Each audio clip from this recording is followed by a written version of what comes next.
আজি আমাৰ ফাৰ্ষ্ট কুৱেশ্যনটো হৈছে জাতীয় গীত বন্দে মাতৰম কোনখন বিখ্যাত বাংলা উপন্যাসৰ পৰা লোৱা হৈছে?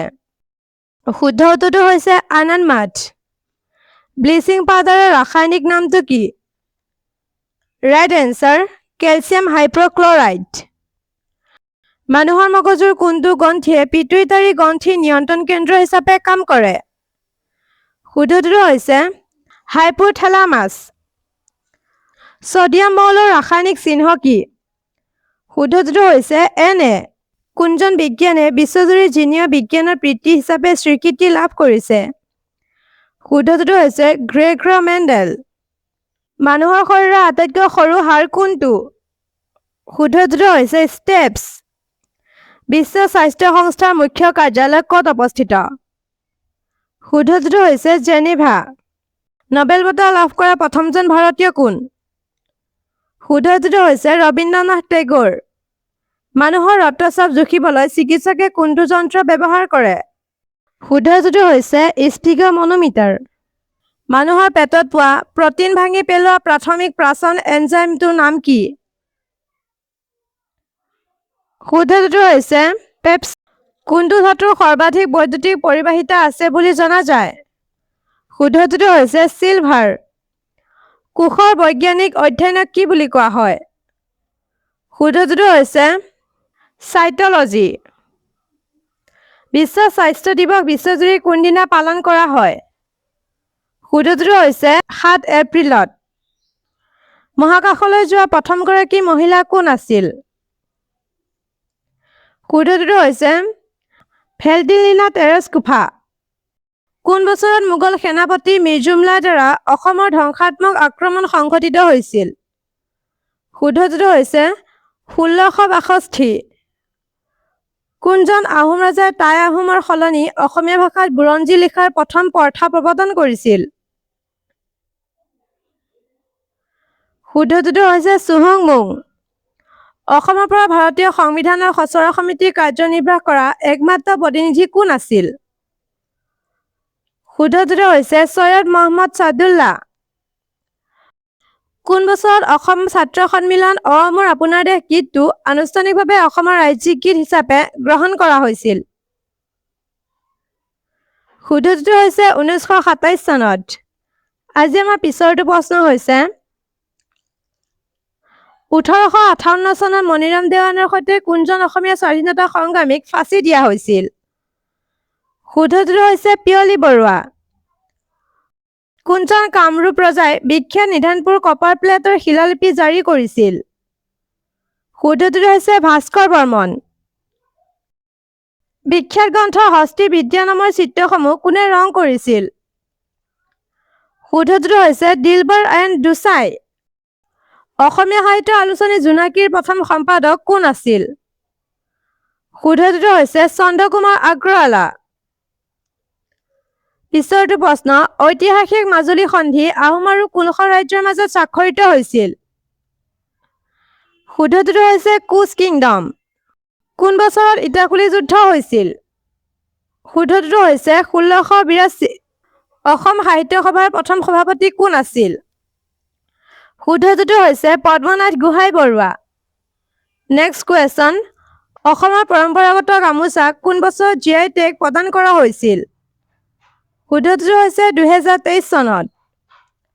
কছাৰী ৰাজ্যৰ ৰাজধানী ডিমাপুৰ কোনজন আহোম ৰজাই লুট কৰিছিল? শুদ্ধ উত্তৰটো হৈছে চুহুংমুং। বৰ্মন বংশৰ পতনৰ লগে লগে কোনটো প্ৰাচীন বংশই কামৰূপত শাসন কৰিছিল? Right answer Salastambha dynasty. পানী নিষ্কাশনৰ ক্ষেত্ৰত ব্ৰহ্মপুত্ৰ নদীৰ সৰ্ববৃহৎ উপনৈ কোনখন? শুদ্ধ উত্তৰটো হৈছে সোৱণশিৰি। কোনখন ৰাজ্যৰ সৈতে অসমৰ আটাইতকৈ চুক্তি আন্তঃৰাজ্যিক সীমা আছে? শুদ্ধ উত্তৰটো হৈছে ত্ৰিপুৰা। ৰুচি বিমানবন্দৰ অসমৰ কোনখন জিলাত অৱস্থিত? Right answer Dhubri. পিছৰটো প্ৰশ্ন অসমৰ কোনখন স্থানত পৰম্পৰাগত বেল মেটেল উদ্যোগৰ বাবে বিখ্যাত? শুদ্ধ উত্তৰটো হৈছে সৰ্থেবাৰী। কোন বছৰত দিহিং পাটকাই ৰাষ্ট্ৰীয় উদ্যানে আনুষ্ঠানিকভাৱে ৰাষ্ট্ৰীয় উদ্যানৰ মৰ্যাদা পাইছিল? শুদ্ধ উত্তৰটো হৈছে ২০২১।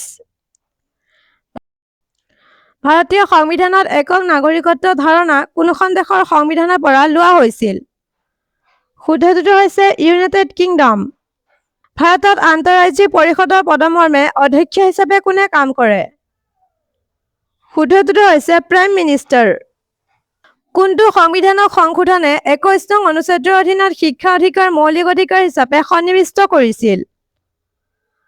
শুদ্ধটোতো হৈছে 86 এমেণ্ডমেণ্ট।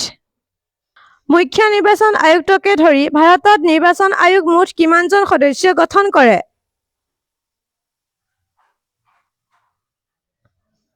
শুদ্ধটোতো হৈছে 3 জন। সংবিধানৰ কোনটো অংশক ভাৰতৰ মেগনা কাৰ্টা বুলি সততে আখ্যা দিয়া হয়? শুদ্ধটোতো হৈছে ফাণ্ডামেণ্টেল ৰাইটছ। সংসদৰ দুয়োটা সদনৰ যৌথ বৈঠক আহ্বান কৰা কৰ্তৃত্ব কাৰ? শুদ্ধটোতো হৈছে প্ৰেছিডেণ্ট। কোনটো সংশোধনীৰ দ্বাৰা প্ৰস্তাৱনাত সমাজবাদী ধৰ্মনিৰপেক্ষ আৰু অখণ্ডতা শব্দ দুটা যোগ কৰা হ'ল? শুদ্ধটোতো হৈছে 42 এমেণ্ডমেণ্ট।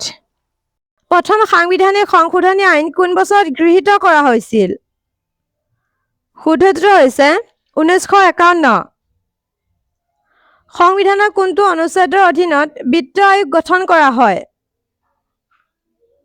শুদ্ধটোতো হৈছে আৰ্টিকল 280।